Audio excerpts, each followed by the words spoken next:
नमस्ते।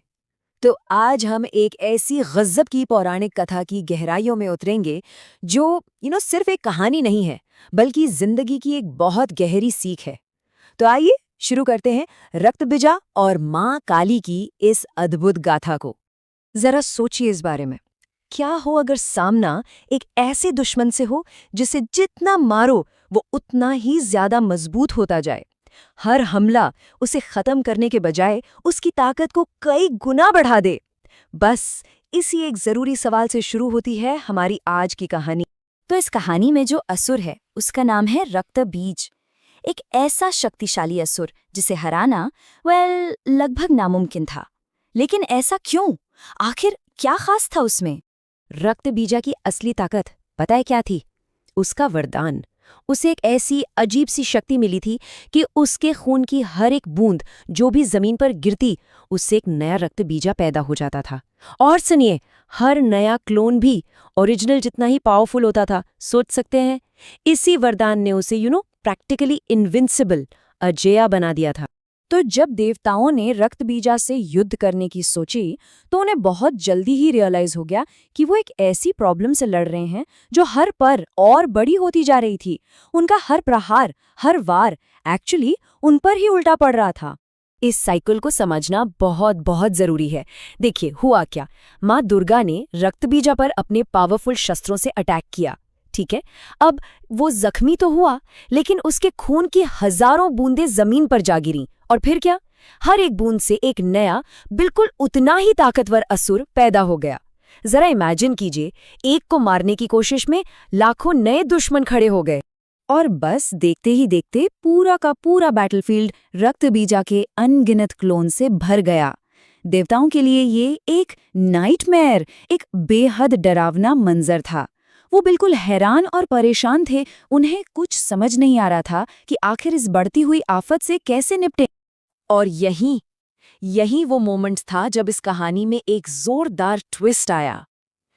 इस विकट स्थिति को देखकर माँ दुर्गा ने अपनी भ्रुकुटी से, यानी अपने माथे से, अपने सबसे फियर्स, सबसे प्रचंड रूप को प्रकट किया, माँ काली को। माँ दुर्गा ने माँ काली को एक बिल्कुल क्लियर कमांड दिया। उन्होंने कहा, हे चामुंडे, तुम अपना मुंह इतना बड़ा करो कि मेरे शस्त्रों से गिरने वाली खून की हर एक बूंद को जमीन पर गिरने से पहले ही पी जाओ। ये सिर्फ एक आदेश नहीं था, ये स्ट्रैटेजी में एक पूरा का पूरा बदलाव था, एक गेम चेंजर था। अब अटैक डायरेक्ट नहीं, बल्कि प्रॉब्लम की जड़ पर, उसके सोर्स पर होने वाला था। और बस यहां से कहानी अपने क्लाइमैक्स पर पहुंचती है। माँ काली ने एक नया और बिल्कुल डिसाइसिव प्लान एग्जीक्यूट किया। प्लान क्या था? बुराई को उसकी जड़ से ही खत्म कर देने का। तो चलिए यहाँ दोनों स्ट्रैटेजीज को कंपेयर करके देखते हैं। माँ दुर्गा ने रक्ताबीजा को घायल किया, ठीक है, उससे खून जमीन पर गिरा और नए असुर पैदा हो गए, सिंपल। लेकिन माँ काली ने क्या किया? उन्होंने भी रक्ताबीजा को घायल किया, पर उसके खून को जमीन पर गिरने ही नहीं दिया। उन्होंने उसे पी लिया। और इसका रिजल्ट? कोई नया असुर नहीं बना। कितना brilliant, out of the box solution था, है ना? इस नई स्ट्रैटेजी से रक्ताबीजा का खून, जो उसकी ताकत का मेन सोर्स था, वो ही कट ऑफ हो गया। खून की एक बूंद भी जमीन पे नहीं गिरी। तो धीरे धीरे बिना उस सोर्स के जो ओरिजिनल रक्ताबीजा था, वो कमजोर पड़ता गया और आखिर में माँ दुर्गा ने उसका वध कर दिया। लेकिन ये कहानी यहाँ खत्म नहीं होती। असली बात तो अब शुरू होती है। इसका एक बहुत बहुत ही गहरा स्पिरिचुअल मीनिंग भी है, जो हम सबके अंदर की दुनिया से जुड़ता है। इसलिए कहते हैं ये सिर्फ एक कहानी नहीं, एक बहुत बड़ी सीख है। तो इस कहानी का असली मतलब क्या है? चलिए देखते हैं। रक्त बीजा वो हमारी कभी ना खत्म होने वाली इच्छाएं, यानी वासनाएं हैं। सोचा है कभी?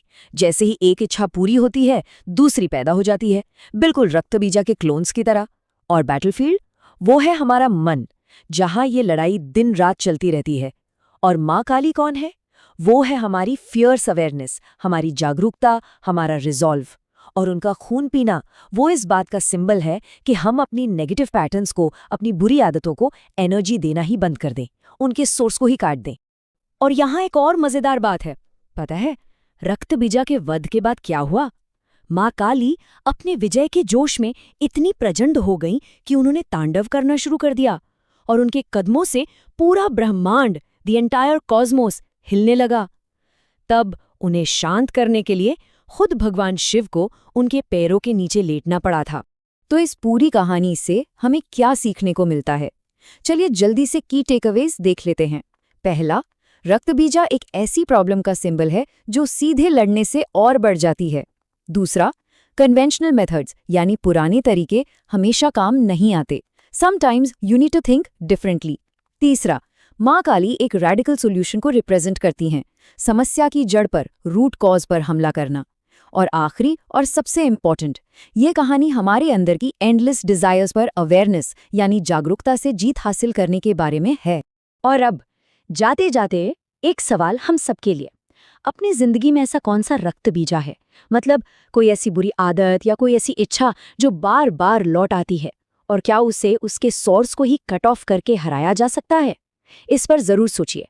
अगली बार फिर मिलेंगे एक नए विश्लेषण के साथ।